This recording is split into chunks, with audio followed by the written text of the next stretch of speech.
panelists, Rand Martin, who was the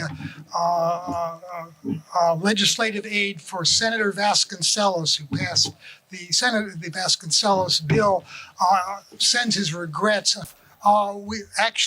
With a mention of the Vasconcellos bill in the state legislature, which was our trial medical marijuana bill that got vetoed by Governor Wilson. The basic concept behind the law we were proposing was all the time to legalize personal possession and personal cultivation of marijuana for medical use with a doctor's recommendation. Bill Panzer, who you'll hear from later, sort of wrote up some legislative language that did that, which sort of became like a pattern that got adopted later in the law. We had decided, Dennis had decided, all of us had decided in 1995 that we wanted to go for an initiative.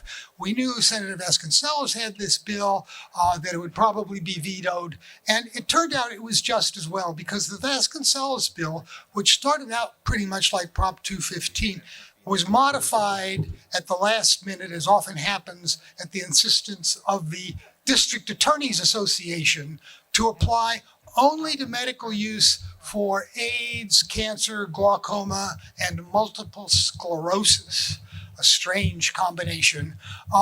And that was very limiting. And we knew that from work that Todd had done and from our own experience and witnessing at the San Francisco Cannabis Buyers Club, we could not accept any reservations about any limitations on the medical use of marijuana any more than we have them for medical use of aspirin.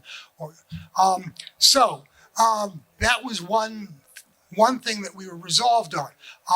Early on, we established in 95, Dennis and company established Californians for Compassionate Use. We established a PAC, and the principles in that were Dennis, of course, and Scott Imler from Santa Cruz, who later went down to Los Angeles. Scott Imler became the Southern California coordinator for Californians for Compassionate Use. Myself, I was the treasurer, and I actually took out the PAC documents.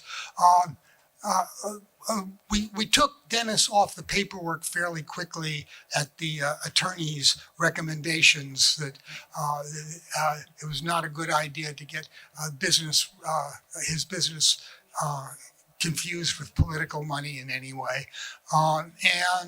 I sort of stepped aside from the central committee, but the other key person on it was John Entwistle, Dennis Peron's right-hand man and partner, and later actually married Dennis. Unfortunately, John can't be here today, but I will tell you that every word of Proposition 215 was typed through the fingers of John Entwistle. We had a lot of debates. We had open meetings at Dennis's club how many people were at in those meetings at Dennis's club where we discussed the initiative wording and so forth? One of the first things, actually one of the first clauses to be written was written by another person who's no longer with us. Leo Paoli was an attorney who actually wrote the text for the 1972 marijuana initiative, the California Marijuana Initiative, Prop 19. And Leo's contribution was, he said, hey, if we're going to legalize medical use, we really got to mention the doctors. We should say that the doctors can use it, can recommend it. And we should put that first, in fact. And in fact, that's what we did. If you read the text of Prop 215, first we give a right to doctors, and then we give the right to patients. The other thing we debated a bit was the cultivation issue, because we took a poll, and the poll was pretty favorable. It showed there was like high 50s or 60% support for this concept of allowing people to use marijuana for medicine. But if you ask, should they be able to grow it? No, it was actually plurality against us. So they didn't like that. And we tried to sweeten it and say, well, we'll allow patients to grow 10 plants. And that polled even worse. People hated the 10 plants. So then we decided that probably no number was better than trying to put in an unsatisfactory number anyhow, and that turned out to be a wise decision.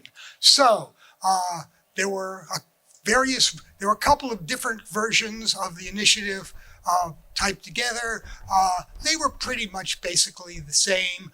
We were waiting around, though we needed money to get on the ballot because we had talked to professional petition consultants, and they told us, well, you're going to need $300,000 by December 1st, basically, if we can get this petition drive going. And I had been looking around to see where we could find it.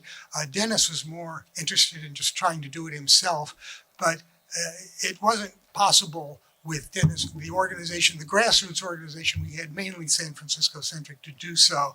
And I was beginning to panic, actually, because I knew that this thing would win if we got on the ballot, but unless we got the $300,000, I didn't know.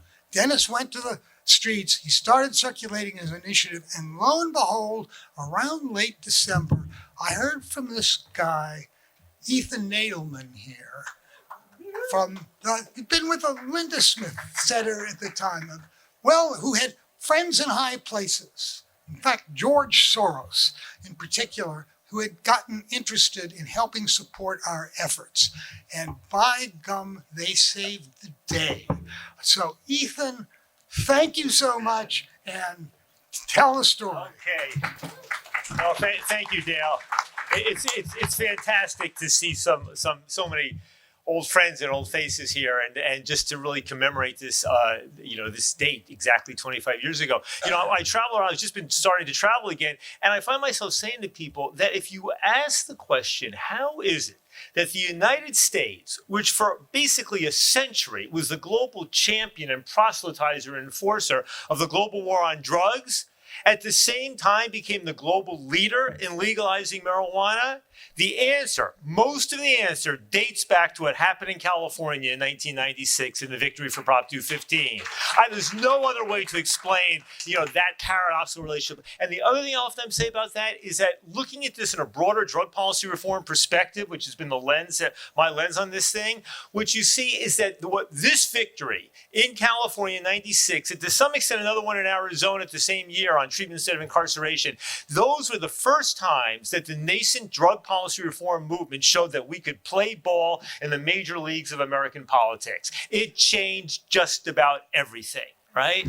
Now, I'm just going to flash back to where, sitting where I sat back in this years, how medical marijuana became, and the Prop 215 became the event that drew me in and that really transformed my life in a way as well. I've been drawn, in studying the drug war and writing about it and speaking about it since the late 1980s. Some of you may remember the names Arnold Trebeck and Kevin Zeese, two people who recently passed away, who founded the Drug Policy Foundation. And it was a place where many people in the medical marijuana movement and marijuana reform movement also met people engaged in racial justice and sentencing reform and the psychedelics and harm reduction, all of that. Right? I probably met Dennis there at one point. And I remember going to visit him at that 5-story building in 95 and seeing the window looking out over City Hall and being so struck by the energy that was going on here. I remember at the same time thinking this had to be there was a point with Drug Policy Foundation where they would give out awards, and there was a Citizen Activist Award named after Bob Randall, the historic figure who really got this thing moving back in the 1980s, the 70s and 80s. And I remember arranging for him together with Edith Springer, otherwise known as a goddess or godmother of harm reduction, to jointly receive that Randall Award. But I'm sitting here now. I've been a professor at Princeton. I got on a call of the blue from a guy named George Soros back in 92, who was not yet famous, and we'd hit it off. One thing led to another. I started up my drug policy reform organization called the Linda Smith Center as part of Soros's emerging foundation in 94. But it's all about public education. There's nothing really political going on. We don't see an opportunity. These were the years of the Congress's Crime Act, the horrific 1996 Crime Acts that escalated penalties. So the whole war on drugs, incarceration is just increasing all over the place. place. You know, there's a movement around harm reduction and needle exchange to stop the spread of AIDS that's just beginning to get some ground, and I see this on along a parallel track. Psychedelics and Rick Doblin and MAPS is just a tiny organization beginning to try to promote things here, right? Marijuana legalization or decriminalization had its little bit of a heyday in the 70s, almost died in the 80s, and it's coming back in the 90s. Now, in early 95, I'm in a position with a new friend of mine, a guy named Chuck Blitz in Santa Barbara, to organize a gathering in Santa Barbara to bring together some of the leading activists in the drug policy reform movement. From this area, I think Dale was the one representing medical marijuana in California, a range of other national activists, some of the new donors who are emerging, some of the political professionals who my friend Chuck had introduced me to. Bill Zimmerman is sitting on the table here. And we considered this. Dale presented it. And we thought, okay, this looks interesting. You know, it looks the polling, this homegrown provision, which is essential, but the public doesn't go for it. Let's think about it. But a bunch of things had happened. Since I'd left the university, I'd met Soros. And one day in talking to Soros, I mentioned medical marijuana. And he says, why did he like the issue? Because it was the intersection between his interest in drug policy reform writ large and the other first interest he had, which was death and dying with dignity. And for Soros, he saw that nexus there, and that's what hooked him. Then there was Peter Lewis, who had made a grant to the ACLU that had done a big poll on marijuana legalization and medical marijuana and realized that there were ways in which working on the medical marijuana issue might dovetail into stimulating a broader discussion around marijuana legalization. And then there was George Zimmer, who I had met at a State of the World forum in San Francisco in '95. It turned out we'd gone to the same high school, him 10 years before me. He was interested in this thing, and we hit it off. And then there was John Sperling, the left-wing professor who started the University of Phoenix down in Arizona, wanted to end the drug war, legalize all drugs, and he had an initiative in mind in Arizona. And I was in a fortunate position to know Dennis, to know Dale, to know Ed Rosenthal, to know many of the activists in California, and to have met some of the political professionals like Bill Zimmerman, and to have met Soros at this point, and Peter Lewis, and George Zimmer, and John Sperling, most of whom did not know one another, and to be able to pull these pieces together. You know, then I realized, but I wasn't jumping at this, and it was hard. And then one day in late '95, I get a call from Ed Rosenthal saying, "Ed, come on." Ed goes, "Ethan, come on, you got to help us. Can't you get Soros and those other guys?" And he said, "Call Dennis." Called Dennis. Dennis says, "No, Ethan, we'll do it as a volunteer effort." So I left it. A month later, Ed calls again. He says, "Ethan, what happened?" I said, "I called Dennis." Called Dennis again. I called Dennis. He goes, "Well, I guess we could use a little help, right?" You know, and Ed's going, maybe $25,000, $50,000. I then called this professional Zimmerman, and he said, "Actually, you know, it's going to be more like $1.5 million if you want to get an initiative on the ballot in California." And at that moment, it was back to Soros, back to Lewis. They're asking, is there somebody in California who's going to be part of that partnership? That was George Zimmer, the crucial California anchor, putting up the money that enabled, you know, Soros and Lewis to come into this. And George was bonding with other people in the field. Well, I can tell you, it was one wild fucking ride. I mean, I got to tell you, this signature collection, are we going to make it or not? The last moments, all of a sudden, the internecine politics, people flipping out. There were the medical marijuana activists who were saying, "I don't give a damn about broader marijuana legalization." And then there were marijuana legalization folks who were saying, "Why focus on medical marijuana? You're going to set back the momentum for broader legalization. You're going to peel off the most sympathetic victims of the war on marijuana, and you'll delay that." And then there were the acolytes of Thomas Sass, my good friend and ally, the anti-psychiatry psychiatrist, saying, "You're empowering the medical establishment, and they're even worse than the criminal justice establishment." All of these little internecine things we forget about 25 years later. But the fact of the matter was, you know, it all did manage to come together. I remember Chris and Mikki as real troopers, and Debbie Goldsberry and others as real troopers out there collecting the signatures on the volunteer effort. I remember people really busting their ass to make this thing happen. And we didn't know on election day that we would win, but in fact we did, getting more votes for Prop 215 than Bill Clinton got in his re-election effort. Now, what we also know is that victory opened it all up. Some months later, Bill and I went back down there and, you know, we looked at where else can we do this. We scanned the other 24 states with the initiative process. We looked at where were the ones that were cheap enough that we could run with and that were big enough. And Alaska, Oregon, Washington, Colorado, Nevada, and Maine. And we launched ballot initiatives to legalize medical marijuana in all of those states and won all 6 of those between 98 and 2000, right? Before the states began. That opened up the world some years later to the same pattern of behavior of getting the Western states and a few others to legalize legalize marijuana through the initiative process so that other states could follow. The momentum built because when people in other areas of criminal justice reform around harm reduction and needle exchange and fighting the stigma against methadone maintenance and sentencing reform and psychedelics, all of this saw the leadership, the pioneering role that Prop 215 played. It did, we all made history. Great to see you all.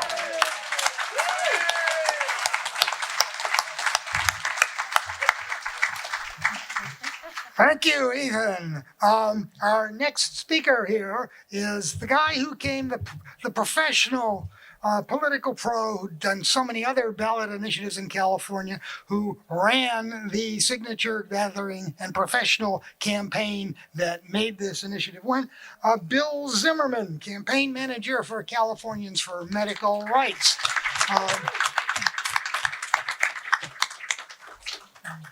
Thank you, Dale. Hello, everyone. I had no involvement in marijuana advocacy when Ethan and my old friend Chuck Blitz invited me to the spring, I think it was March 1995 meeting that Ethan just described. However, I was a lifelong marijuana user and certainly had a personal interest in advocating for anything that would ultimately lead to legalization.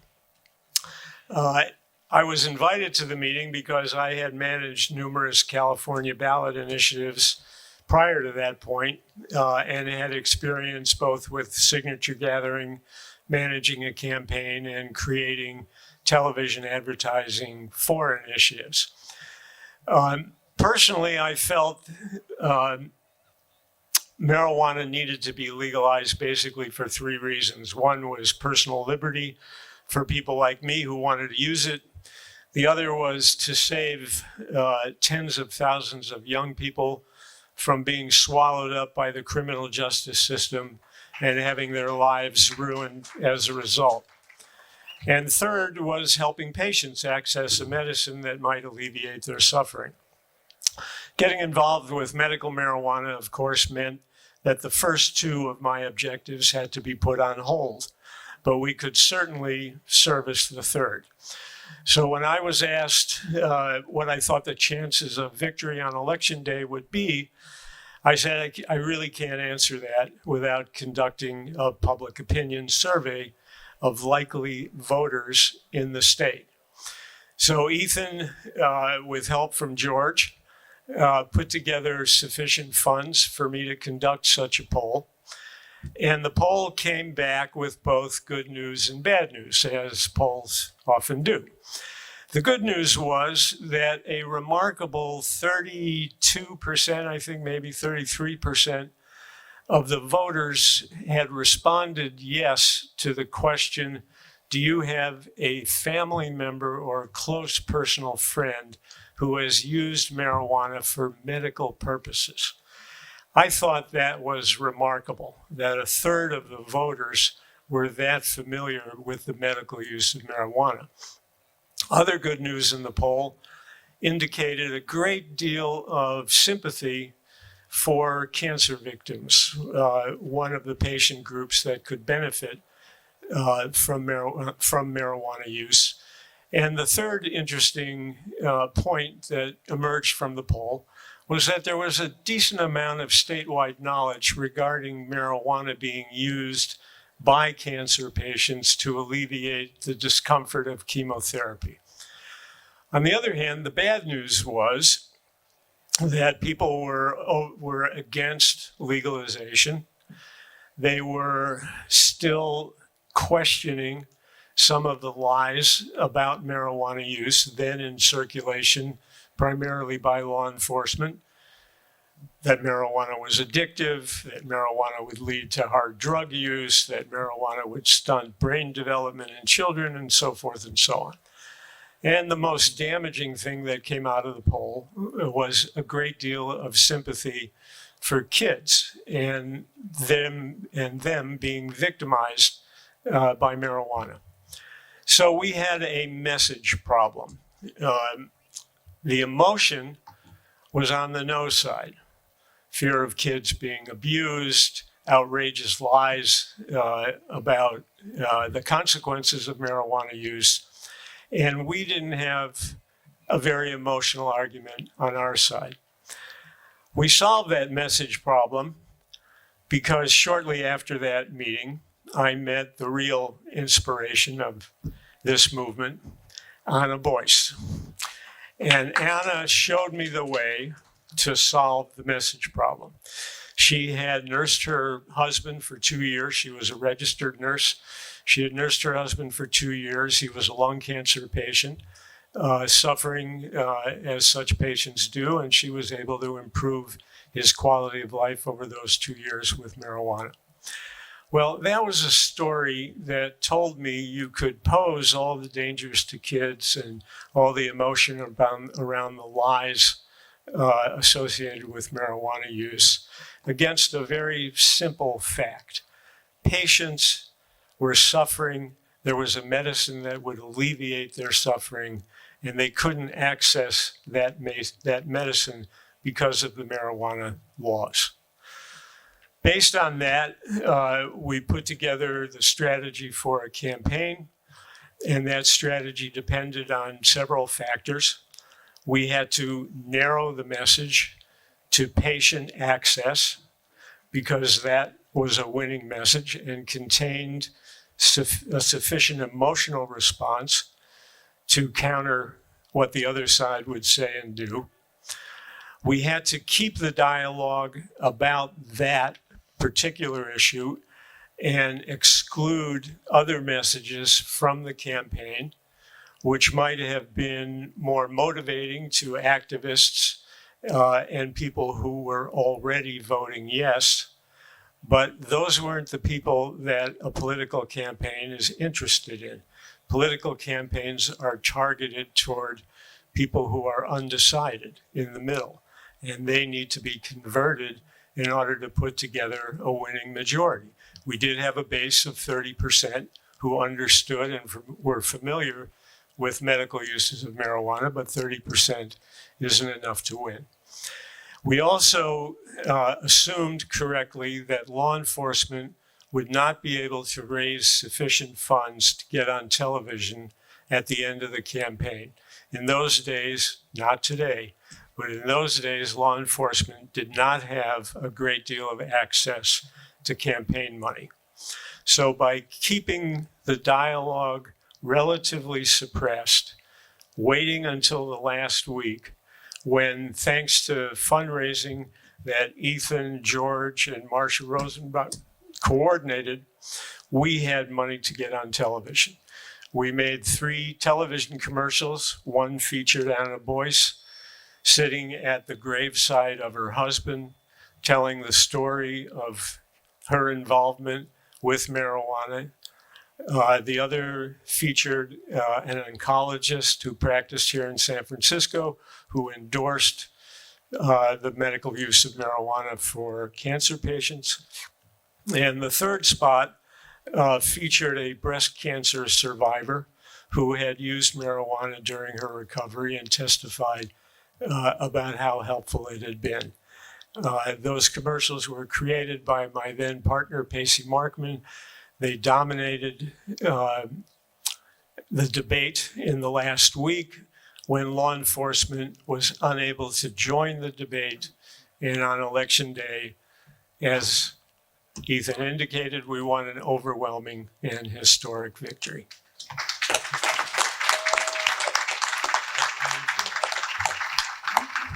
As I knew we would, by the way, like Dennis, I always knew we would win this thing if it got on the ballot. But we really needed you guys there to make it happen. And here is, yes, while we're in the Z's, the man who anchored the financial network for the professional campaign, the former CEO of Men's Warehouse, George Zimmer, without whom we would not be here today.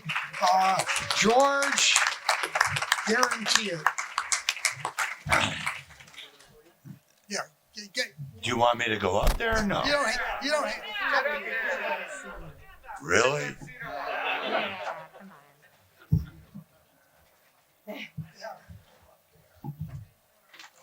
Well, I need it as a prop.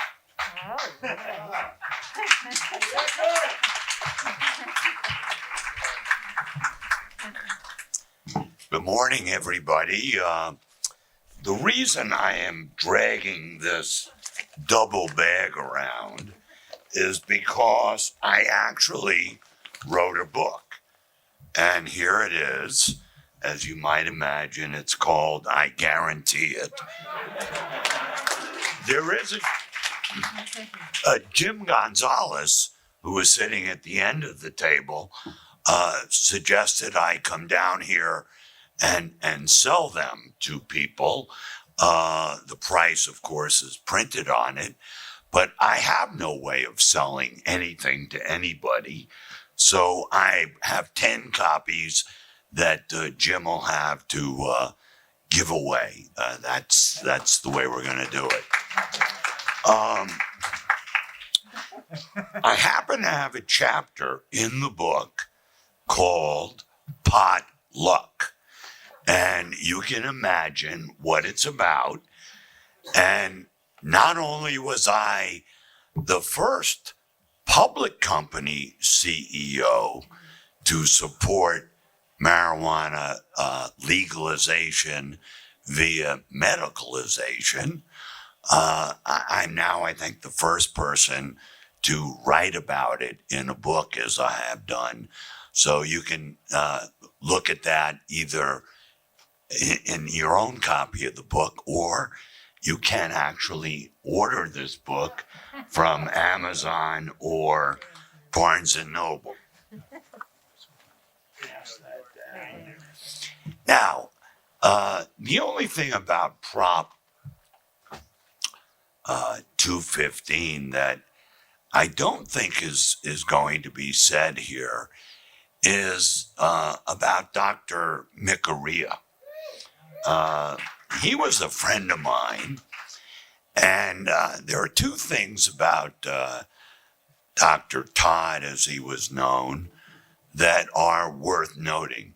Number one is that when I travel around America, I want to be as safe as I can concerning my marijuana use, which has been going on since the 60s.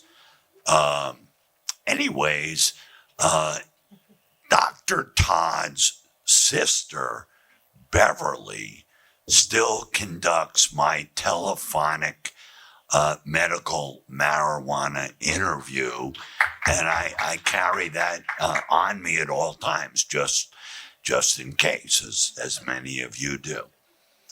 The other thing is that I've always had a relationship as a resident in Oakland with Holy Names University, which is in the Oakland Hills at Redwood Avenue. And about, I'm going to say it must have been 15 years. When did Todd die? Does anybody remember the year? 2007. So it was obviously before then, because Todd came with Beverly and the rest of his family from the East Coast as well as the Bay Area.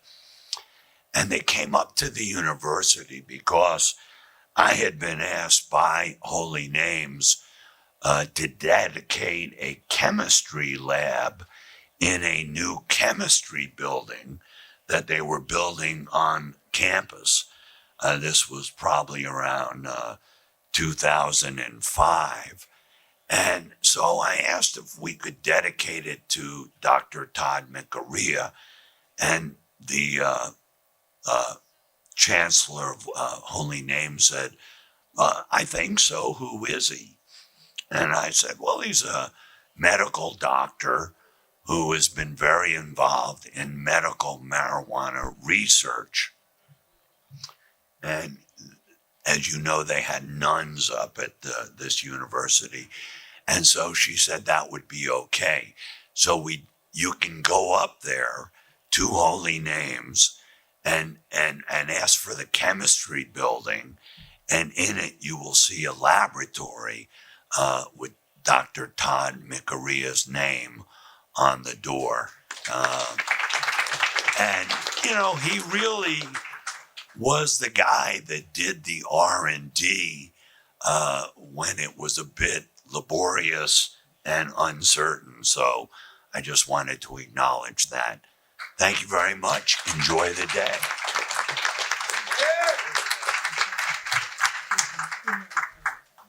Thank you, George. Our next guest here was actually the political director for Californians for Medical Rights, Dave Fratello, coming up from Orange County, I believe, to revisit us, who was really there doing the campaign on the ground. And I hope he will mention something about the Buyers Club bust. Yes, good. All right. Here we go. Thank you. Just want to say, I have a 14-year-old and a 17-year-old son. Before I came up here, my 14-year-old says to me, so you're going up to this Prop 215. Are you guys going to be like sampling the fruits of your labor? So I'm going to have to go back to him and say, no, we were on federal property. You still got work to do. All right. Seriously, I want to thank everyone for the opportunity to be here and for you all giving me an opportunity when I was just a green 28-year-old from Washington, D.C. All those years ago to come here to work with the campaign for Prop 215. And I wasn't from D.C. I'm from Long Beach. I went to school in Southern California, but I was in D.C. in training, kind of minor leagues, getting ready to call up to the major leagues. What do you call it, Ethan? But it was a great chance to come here. In spring '96, after I'd been hired, I was required to make a pilgrimage to the 5-story tower to come up and explain how the campaign was going to go from our perspective, that we were going to be running the statewide communications and what our messages were going to be. It's okay. There was some resistance. But my experience of the rest of the campaign was there was also a lot of trust. And that is something that I still look back at fondly, because we had we seeded a movement. We seeded a movement that succeeded here in California and then went national afterward. Prop 215 was very big for me. I worked in drug policy reform, criminal justice reform, mental health advocacy for 25 years. But everything ties back to 215. And to my association with many of the people here, with Bill, Ethan, Jim Gonzalez, and Dale. Dale, we actually go back even further, more like 30 or 31 years, because I was like a college kid and trying to learn about drug policy, and I would read this stuff about what Dale had written. So the first time I met you at a conference, I was like, I met a rock star. But you asked me to talk about this, and it was already my plan. You're also part of one of my PTSD memories, Dale. Because there was a morning that you called me at home to say, Lundgren raided Dennis, and there's cops everywhere, and there's TV cameras. And that was really not our campaign strategy, so we picked it up. You know, in an alternative universe somewhere, Dan Lundgren is looking back, saying, wow, you know, as president today, I can look back to that day 25 years ago when I built my political career by busting heads on medical cannabis. But, you know, that rat fucker, he was my congressman. He was my congressman when I was down in Long Beach. So beating him really felt good, didn't it? One of my favorite memories of the campaign is actually, as a press event, we staged a public trial of Dan Lundgren on the Capitol steps. We charged him with lying about Prop 215, blocking access for patients, and using his public office for political purposes, all of which he had done. The jury was entirely made up of medical marijuana patients. He was convicted. We marched that verdict over to the Attorney General's office and declared the Attorney General guilty. And Dan Lundgren was the last Republican Attorney General of California.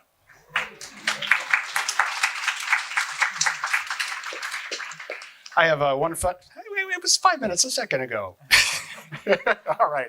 I have one funny memory I want to share from 215. When we got the ballot number, it was my job to call around the state. You called people in those days to tell everybody, hey, we're Prop 215. So I remember reaching one of the offices, and it was mid-afternoon, late afternoon.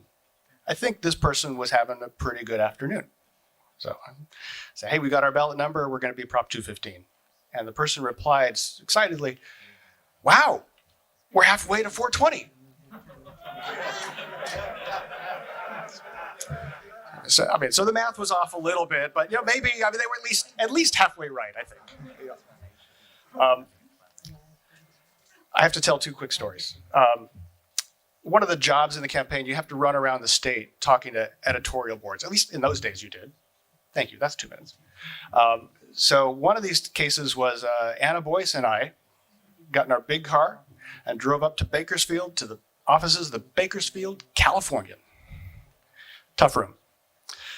So as we walk in, it's just the two of us. I've got my short cropped hair and tie, and it's Anna, and we've got our fact sheets and everything. And one of the senior writers says to Anna, well, you two are just about the last two I would expect to come in here and tell us why we got to legalize marijuana. But Anna doesn't miss a beat. She says, hey, I never expected to be here, but I'm a nurse.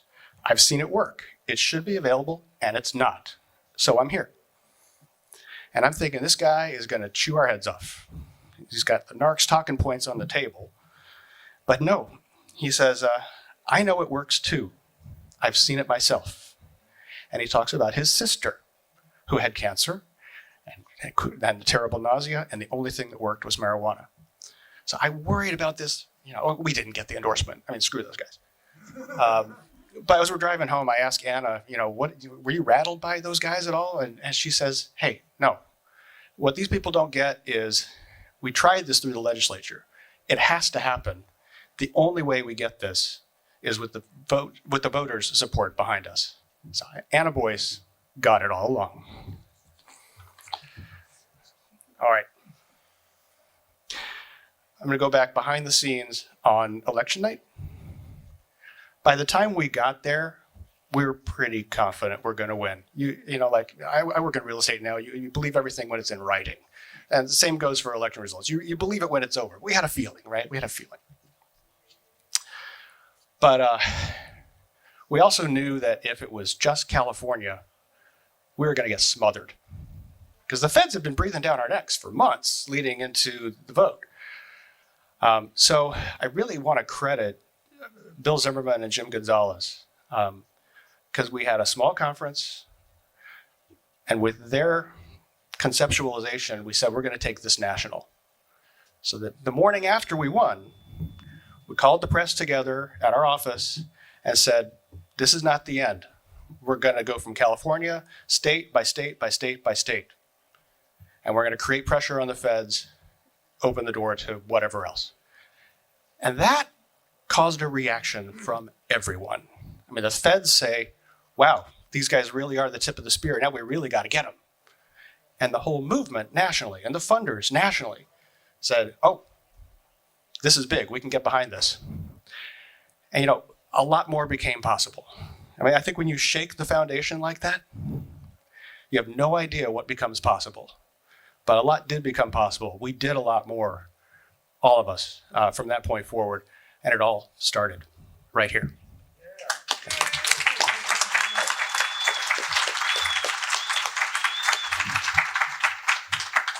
Okay, and so next we have a couple of familiar faces to the local cannabis activist scene, Chris Conrad and Mikki Norris, who were called in to be volunteer petition coordinators for the campaign. And they will share their stories now. Chris and...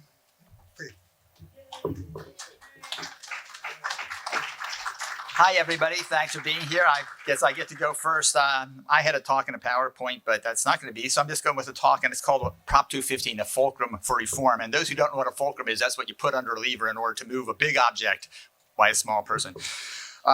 So anyway, basically, I was inspired by a plant that came into my life and made me feel like why was this thing illegal, considering how wonderful it was? And so I was inspired by political activism, the civil rights movement, and the anti-war movement and so forth. And so I became a political activist early on. I smoked a lot of cannabis in the course of doing it. And I had an interconnection with Bill Zimmerman I wasn't really sure of, which was that Proposition 103, which was the insurance reform initiative. We were told that could never happen, and we passed it. And I was working on the campaign, and I got into an argument with some activists. Can we legalize marijuana? And they said, you cannot. And I said, I don't agree. So I wrote up a 4-point plan, which says industrial hemp, medical marijuana, adult use, and we fight them on all fronts. And what we started doing was substituting and changing the field of battle because we couldn't win on the existing field of battle. So we started changing words and stuff like that. And the biggest thing that I felt was the driving force of the drug war was fear.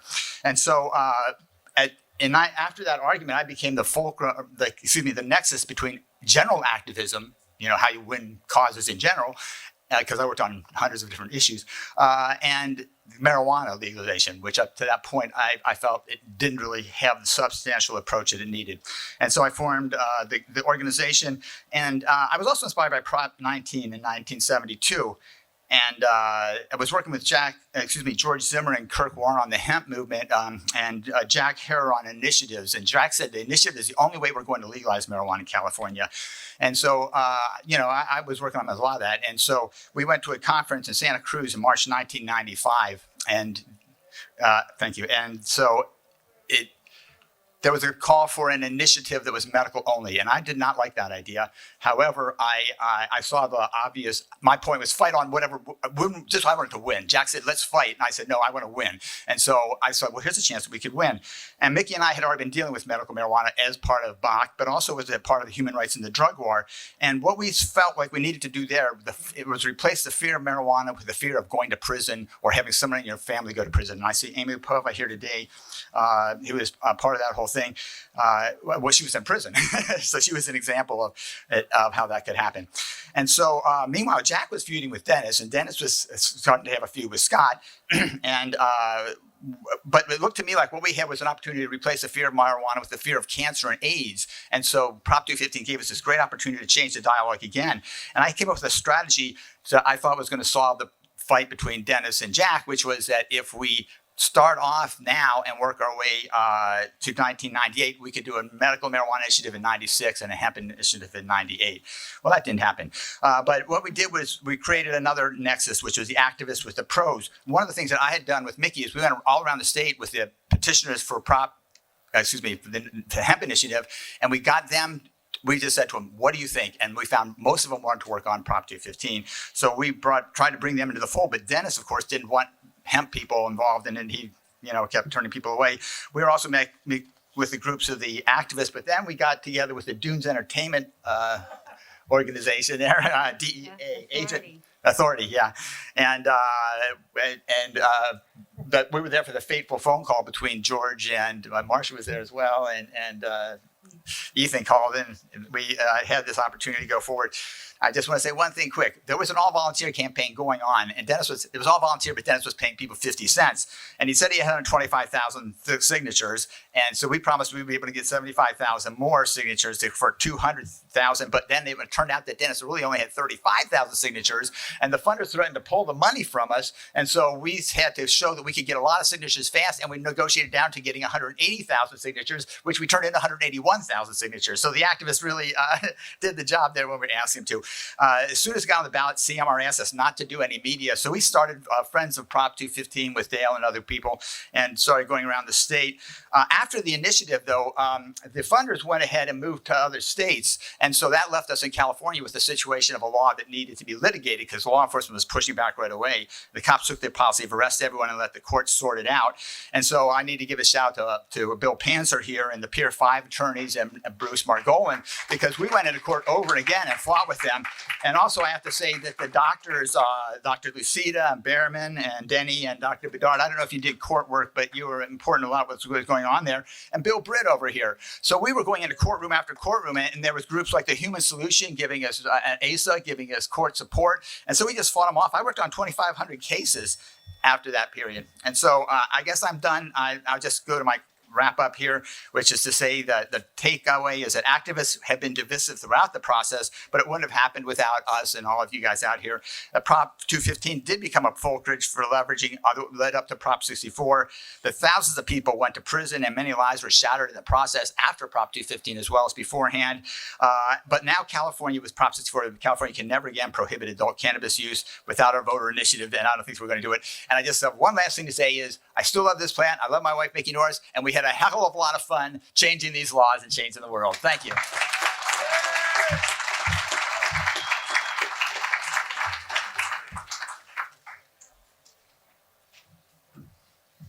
Okay, 5 minutes. Thank you, Dale and Ellen, for this beautiful place and pulling this whole thing together, and for your work on Prop 215. Thank you to all the people on this panel who made it happen. George Zimmer, you're our man. Many people in this room without whom it would not have happened, and so many of you played a pivotal role right at the right time, made the phone call, got this and that together to make it happen. I want to thank all the OGs, all the hempsters who put aside their desire to work on the full legalization, hemp, and everything else to concentrate on Prop 215. A special shout out to our volunteer signature stars gatherers, Mary Patamonte Jacobs. They got 3,000 signatures, and they got about 3,000 more from people they connected with on the Central Coast, Southern California. We had hubs all over the state, and there are many people who collected signatures and brought them in there. Mikey Jolson, Alan Brady, the Cannabis Action Network were instrumental. We even had John Sajo of Voter Power from Oregon come in with a team of teams of petitioners, and we at one point we had 15 people sleeping on our floor in El Cerrito that were sent out to do things. How many people here collected signatures? Thank you. You all made it happen. I'm happy to be here today at Fort Mason because we didn't get to be here for the party for Prop 215 when it passed, because Chris and I were in DC. We had just started our Human Rights in the Drug War photo exhibit of the prisoners of the drug war, and we brought it to the Drug Policy Foundation in order to set up our display there. So we got to celebrate with our national friends, and we stayed at Kevin Zeese's house, and we got to celebrate with him there. So this was the hardest work I've ever done in my life. We had 8 weeks to collect 180,000 signatures that we were in charge of. And we didn't have the benefit of the internet or social media at that point. Well, we had a little internet, but not that much. So I just wanted to share a couple of lessons that I learned from my experience with this whole thing. First of all, grassroots efforts are a thing of the past. Grassroots campaigns, petition campaigns are a thing of the past. We needed money. As much as we loved working with Jack Hare on those initiatives that he did, they were a good public education tool, but there was a lot of burnout from not winning, and you need money to win. So thank you for all those who came forward with that. And there weren't enough volunteers who are willing to donate their time, and people need money. So it was okay that a lot of people went over to get paid for their petition signatures. Campaigns are not democratically run. There was a lot of resentment and distrust. At one point, Scott Imler was threatening to withhold his signatures from us because he didn't like it, even though he helped write it. So that was a little weird. But it's just a stressful time. And I want to thank Jim Gonzalez for his sage advice to us at the time, which was don't judge people by the way they act during campaigns. And that has served me very well throughout the years. You don't want to burn your bridges. You want to treat people respectfully, whatever you do. And I want to, another lesson is that the big picture and the message of an initiative is often much more important than the details of it, because people interpreted Prop 215 in all kinds of ways that led to the dispensaries and everything. And it wasn't how it was written, but it was interpreted that way as we legalized medical marijuana, and that spread the message all over the place. Another lesson: the pace of social change takes a lot longer than we were expecting. We thought it would take 5 years. We thought when we did Human Rights in '95, people would rise up, that the truth will set you free. And once they had this public information and education, that everything would just change. And that's not true. It's not true with gay rights. It's not true with civil rights. It's not true with women's rights and the whole thing. So the other lesson is telling your personal story is so important. When the patients got up there and told their stories, it changed hearts and minds. When prisoners got up and told their stories, it changed hearts and minds. So keep telling your personal stories. And last but not least, I want to thank the cannabis plant. I want to thank the cannabis plant and the spirit of the cannabis plant, who sustains us, gives us the gifts, heals us, gives us inspiration, creativity. It compels us. I think it compelled me. It's made me who I am. The spirit, thank you, cannabis, for working for social justice and the environment, and still do that. And I think cannabis made me the person and the activist that I am. And I just want to say, Namaste.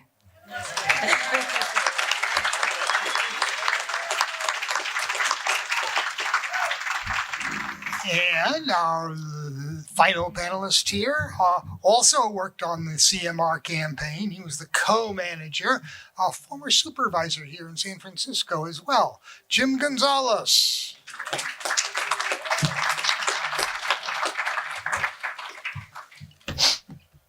Well, I've done a lot of things and reinvented myself a few times in my career. Now I'm a bookseller, okay? So this is a book that you must read. It's called I Guarantee It by George Zimmer. And here's a guy who stepped up and put money into rescuing this initiative. So I hope you will purchase this book. It's available on Amazon, Barnes & Noble, etc. Please read chapter 8, okay? While I'm at it, there's a book called Troublemaker by Bill Zimmerman that you also have to read, and you can pay him back by buying that book too. But I am here just to say a few thank yous. Obviously, I want to say thank you to Dale Gieringer. Dale Gieringer is one.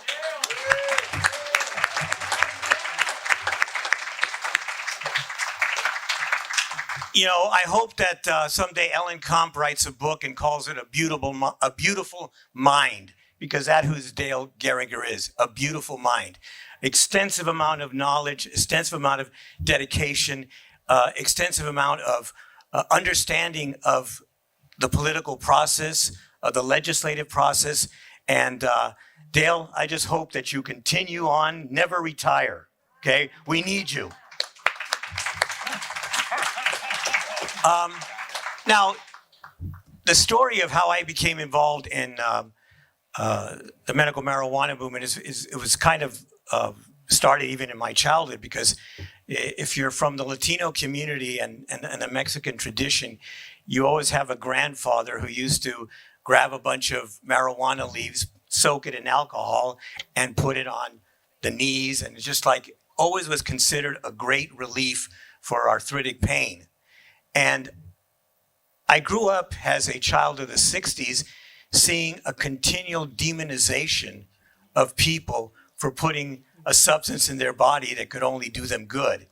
And one of the things that I'm very grateful to George is that when it came time for the big phone call where Ethan and Bill Zimmerman were on the line talking to George about how you had to have skin in the game in California in order to get George Soros, Peter Lewis, and John Sperling involved. George said, sure, I'll put the money in, but one condition, you have to hire Jim Gonzalez as co-manager. So thank you, George, for that. I know that forcing these two Jewish guys to listen to a Mexican wasn't going to be easy, but they did, to their credit. And, but we continue on to one thing leads to another. And let me tell you what one thing leads to another. From my experience, I got a chance to meet John Sperling, one of the Lyons, and I asked him, "Why are you involved in the medical marijuana movement?" He goes, "Because marijuana is used to incarcerate black and brown people. So I'm always going to be there for that. And as annoying as Ethan Nadelmann can be, I'll always take his call, you know, and for any type of drug reform, because early on, George Sperling understood that drugs is a way to incarcerate drug oppression, suppression. I've been watching, I don't know if you've seen this series that's on Hulu now called Dope Sick. And it's all about how the federal government bent over to make Oxycontin, you know, be promulgated in the communities of Kentucky, Appalachia, and others. And how at different times, because it was a big pharma, they basically escaped all the scrutiny that cannabis, and it was promulgated, and people died, and it was an opiate, and they were told that only 1% of people got addicted from Oxycontin, and it devastated this country as much as the crack cocaine epidemic did. Well, one thing leads to another. The victories that Ethan and Bill and the team, you know, took on to other states, you know, resulted in understanding that you had to change leadership in Washington, and George Zimmer and John Sperling made it his mission to win back Congress for the Democrats and get Nancy Pelosi, who we know every year introduced a bill, you know, for medical marijuana. And it was John Sperling's mission to make Nancy Pelosi Speaker, and that led to the election of President Obama. And that in turn led to the Affordable Care Act. And so all of this started with Proposition P, when Terrence Hallinan, who was my colleague on the Board of Supervisors, said, "You got to sign this." We were the only two people to endorse Proposition P on the Board of Supervisors. But from that moment to the time that we've seen affordable health care in this nation, to what all of that started with what happened here, Prop P 215, the election of the first woman speaker, Affordable Care Act, the first African-American president. All of that happened because this community that we have here, you're a bunch of rebels. You're a bunch of rebels, and you also, you know, Bill said, go listen to them. Oh my God, I have listened to more crazy ideas, you know, but guess what? You kept on pushing. You kept on pushing. So congratulations to all of you. There's more work to be done. And that work to be done is, if you look at the LA Times this morning, they have on the front page, 25 years after 215, and it says one thing: not enough scientific research. It's still being blocked. It's still being blocked by the federal government. They show that there's now a grow for scientific research in Monterey and one in Phoenix. But you know what? We need a think tank of think tanks to finally prove that medical marijuana works and is a right. Thank you.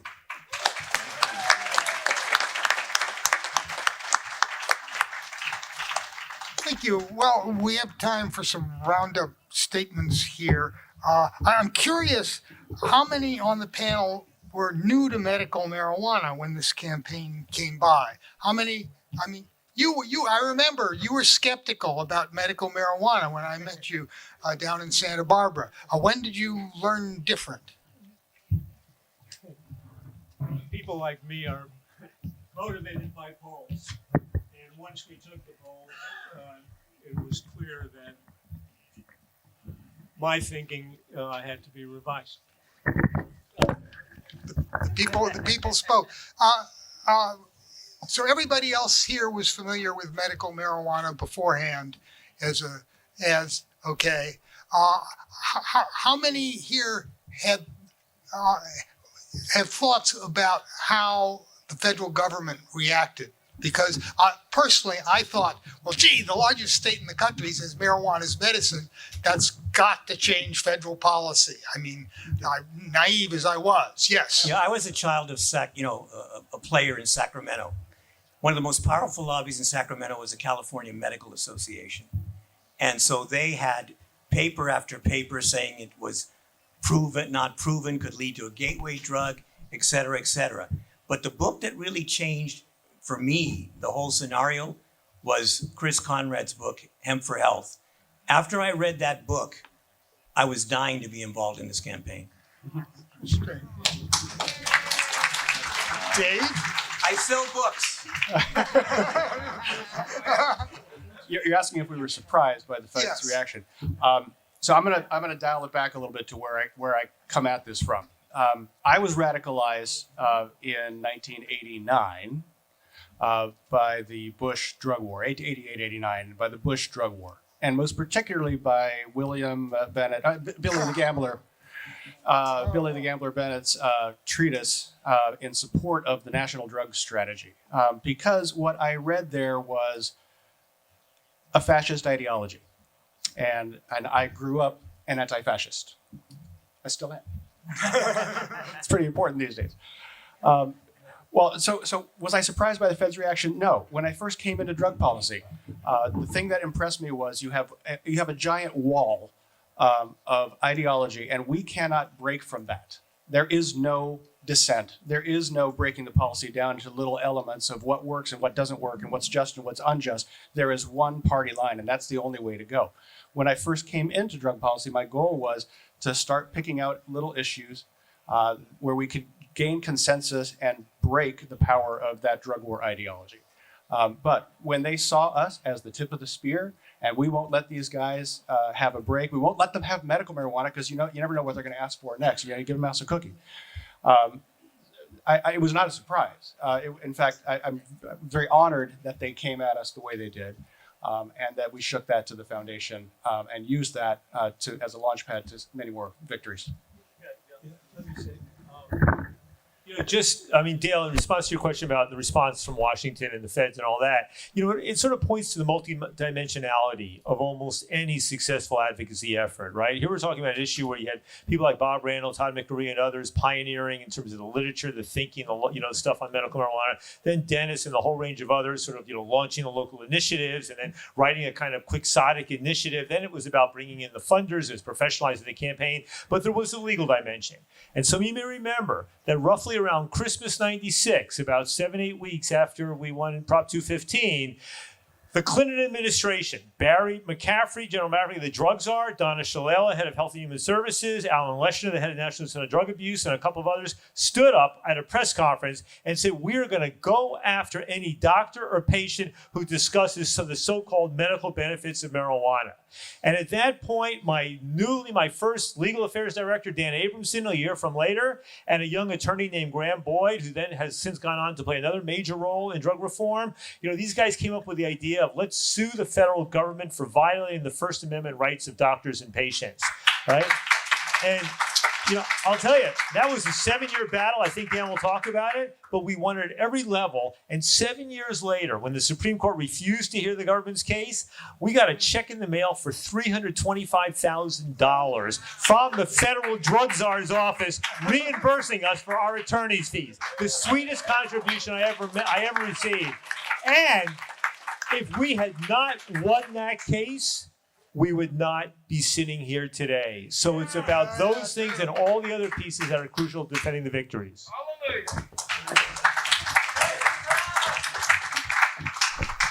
Regarding our surprise over the federal response to 215, keep in mind that the federal government we're referring to 10 years earlier had passed national legislation regarding cocaine that made the penalties for the use of crack cocaine, primarily consumed by the African American community, versus powdered cocaine, primarily consumed by the white community. The difference in penalties was 100 to 1. So our expectations about the federal government's sympathy for drug reform at that point were quite low. Any other reactions to Prop 215? Mickey or no? Chris? Put in whatever response surprised you or didn't surprise you. Okay. I'm just surprised how long it took. But I just wanted to say how, like we got motivated and really believed in medical marijuana when we heard so many of the stories of people who got arrested for their use of it. Valerie Corral, her story was very compelling. Dennis's story with his lover.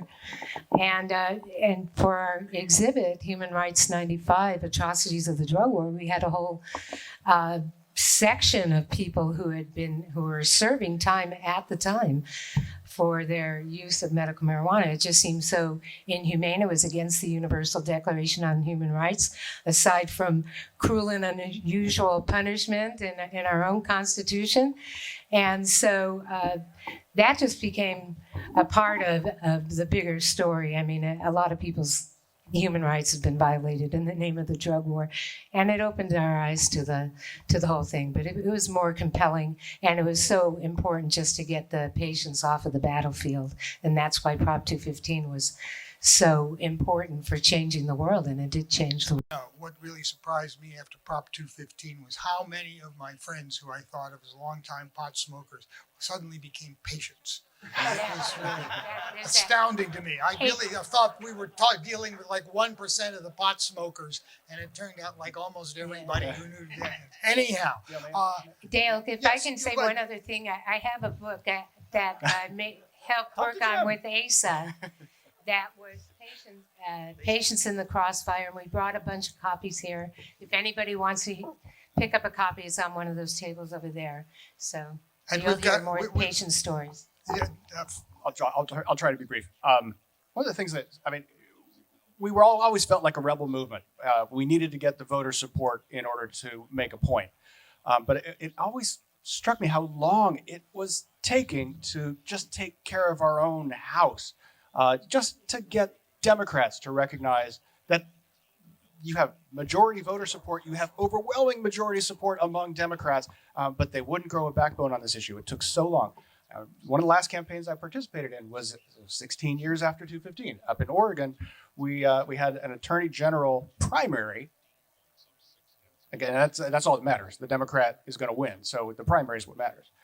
And the Democrats put up this ex-prosecutor asshole, Dwight Holton, who was going to crack down on the cannabis clubs. And so we were called in to support the nice Jewish lady. And so we made sure all the voters of Oregon understood, that Democratic voters of Oregon understood, that this guy's going to crack heads on marijuana, and she's not. And she won. We made a point to the Democratic Party of Oregon, which was important for all of the long-term future, and Ellen Rosenblum was just reelected to her third term. Now, when I talk about getting our house in order, this is not necessarily big news, but I just saw this on my Twitter feed yesterday. Senator Chuck Schumer, along with Joe Biden, one of the architects of the drug war. Yesterday, he says, you could have written this, "It's long past time to end the federal prohibition on marijuana, enact criminal justice reforms, and invest in communities hurt by the war on drugs." All right, so 25 years later. Yeah, all right, they're coming around. Okay, great. Lunches. Yes, go ahead, Ethan. Yeah, You're since great. everybody's plugging here, listen to my podcast, Psychoactive, and it made me think because one of my guests was Senator Schumer talking about the marijuana legalization bill, and another was a former Drug Policy Alliance colleague talking about how New York some months ago passed marijuana legalization with what I now think represents the gold standard of legalizing marijuana in a way that's respectful of public health, public safety, racial and social equity, smart taxation policy. So enjoy the listen. Psychoactive. And there is original Prop 215 campaign material, bumper stickers, buttons, and posters available back here by donation, and also some for auction. This is the original stuff, and it's the last load that we've got. So help. That's in the back room. And lunch now. This is your lunch ticket. I don't know where the lunches are being served, but I'm going to figure it out up there. And thank you, Dale, for organizing this. go out and enjoy the outdoors.